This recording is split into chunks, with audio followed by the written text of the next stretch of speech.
Ayun yung Chocomucho, parang hindi sila first time naglaro ng finals kasi pinush kayo sa limits. Sa mga players, gano'n lang kalaking bagay yung naging experience and familiarity nyo sa finals na nadala nyo dito ngayon?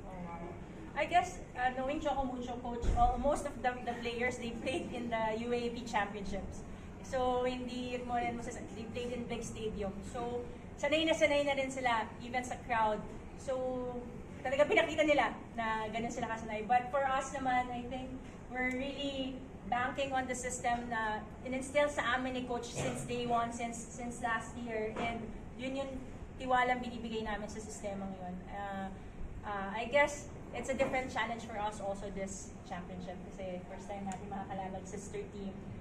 And we all know grabe din yung improvement nila kaya sila umabot din dito sa final. So, ibang challenge, so iba yung motivation din namin in sa finals na to.